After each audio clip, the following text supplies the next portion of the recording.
Год 1964. На музыкальном ринге рок-н-ролл и серф-рок упорно сражаются между собой. Харизматичные рок-н-ролльщики типа Чака Берри и Элвиса Пресли уже устарели и медленно уходят со сцены, уступая ее тинейджерам. Теперь это их сцена. Музыкальная пресса жадно всматривается в новичков, ищет следующую звезду, следующего Элвиса Пресли. И вроде бы все идет просто замечательно,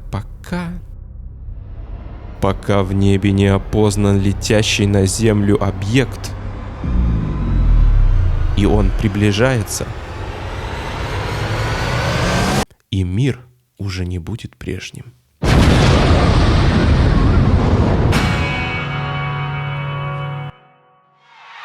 В Америке узнают о Битлз, и люди сходят с ума. Правила игры полностью меняются. Все, что было популярным, стало банальным и скучным говном. Самое простое, как можно описать ту ситуацию – помешательство.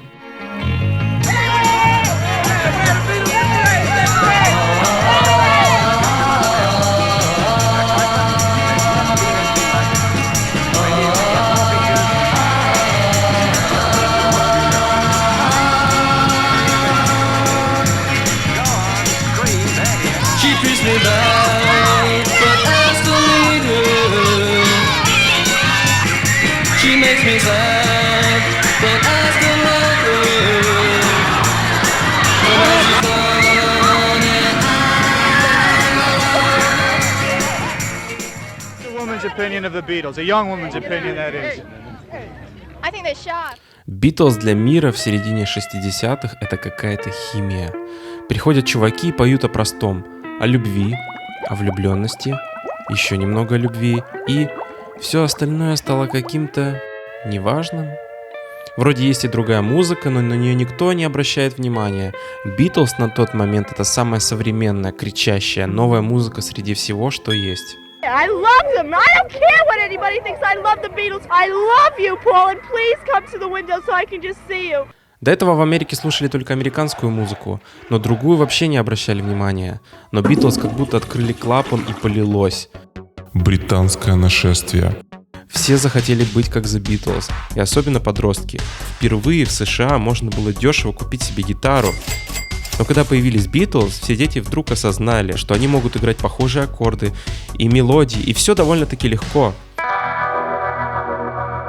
Ты позвал одноклассников, один сел за ударные, другой за бас-гитару, а ты взял электро, и вот у вас уже группа.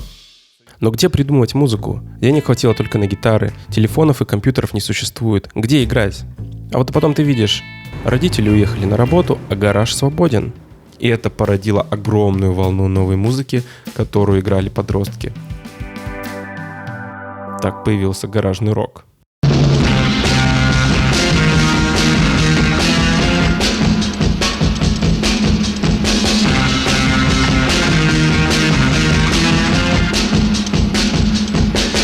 Никто не знал, что такое формула хита, секрет успеха и так далее. Рынок музыки только начал формироваться, а гаражный рок открыл для людей главный секрет. Музыку может делать каждый. Но никто не знает как. Что остается в таком случае? Да похуй. Делать, как велит твоя душа.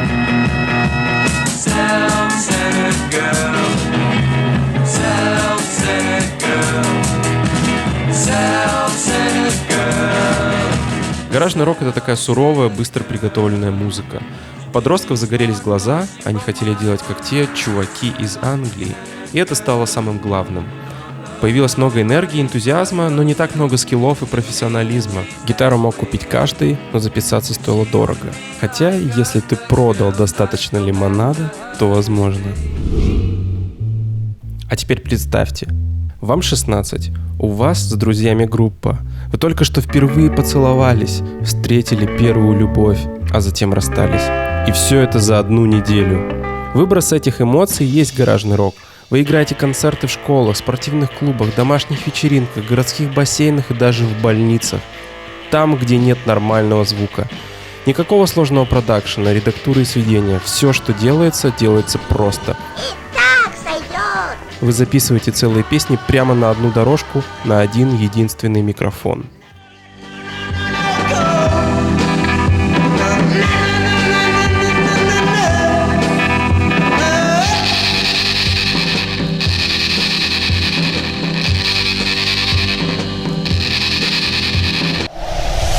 индустрию накрывают новые группы. Часть из них взлетает в чартах и блаженствует от успеха. Но успех недолгий, многие из них станут группами одного хита. Одна из таких — это The Kingsmen с их песней «Луи Луай».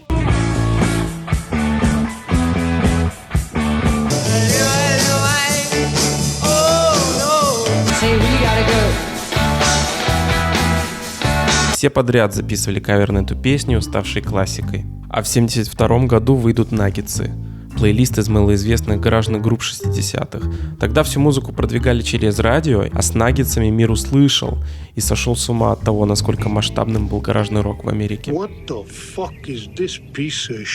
Конечно, не все в итоге сделают музыкальную карьеру и создадут свой лейбл. Гаражный рок навсегда останется как время беззаботного веселья, экспериментов и полной музыкальной свободы. Гитарные эффекты, дисторшн и вот все, о чем мы вот сейчас слышим, это все идет из гаражного рока.